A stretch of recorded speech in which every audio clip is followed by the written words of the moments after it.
You may have heard that e-scooters have been banned. That's half right.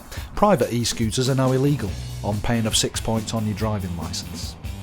But as part of a government trial, you can now hire e-scooters in dozens of UK towns and cities, from Barnstaple and Basildon to Yeovil and York, and in various parts of the capital too. So I decided to go for a spin around London's leafy Richmond borough. First, you need to download and activate the hire company's apps, including uploading your driving licence. Do this before you get there, to save yourself a lot of on-street heartache. Oh, and to tell you where the scooters are. London's 3 hire companies are Lime, Tier and Dot. Neither I nor my sidekick Steve could get Lime or Tier working on the day, so we both got Dots. Eventually. So there's not much in the way of features on this, because you don't need much in the way of features. You've got indicators, which are hardly bright enough to see from space. You've got a phone holder. You've got a speedometer, which isn't very visible in bright sunshine or with sunglasses on. You have an accelerator, if you want to be technical about it. The 360-degree camera does not come as standard. And that's about it, unless you're going to count the stand. But that is about all you need. Finally on the road, because e-scooters aren't allowed on pavements, we started by picking our way through the back streets to get our confidence up. We were headed for Richmond Park, but there was a problem. So here we are at the gates of Richmond Park, but we can go no farther by law. Richmond Park is operated by the Royal Parks, and the Royal Parks has issued a decree. TRP does not, and has no plans to, permit the use of e-scooters on the lands it manages. So that's a no.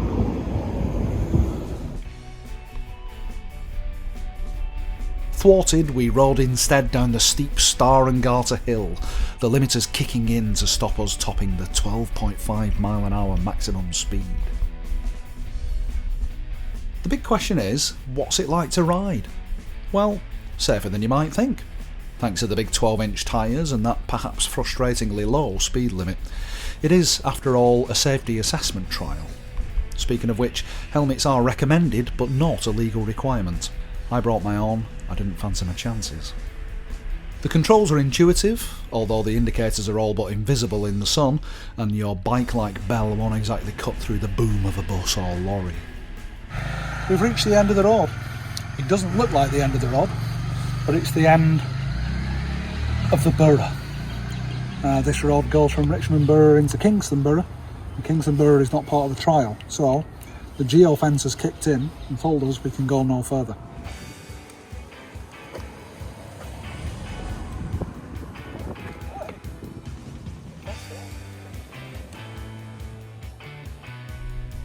Zipping past celebrated 1960s architecture, it was possible for a moment to imagine we were avatars from the golden age of sci-fi, swooping along wide boulevards on futuristic and near-silent methods of transport, even if the hoverbike is still resolutely on the drawing board.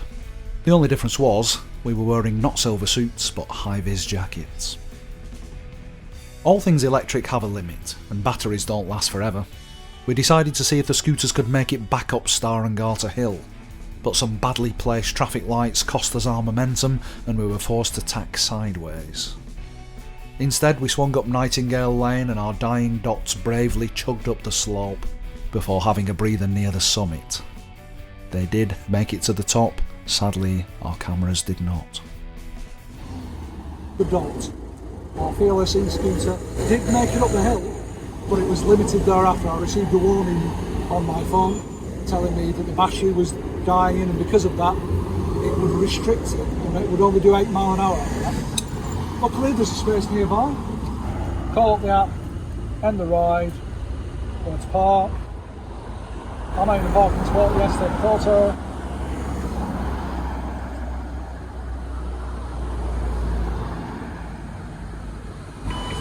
So that's the nice little feature. It asks you to take a photo, or asks if you want to take a photo. So now you've got proof that you have left it in a parking space. Gives me the final total, and I water in near £9, but that's alright, it's been worth it. Just be careful on those roads, people, because apparently Not everybody likes you. Will e-scooters catch on? They're already popular in cities across the world, but for now it's difficult to see exactly who they pitched at in this country. At a tenner an hour, they're an expensive way to commute, but limited to 12.5 mph and banned from most parks, they're hardly a leisure pursuit either. It may require some rethinking and retargeting if e-scooters are to fulfil their undoubted promise of fixing urban transport and halting climate change.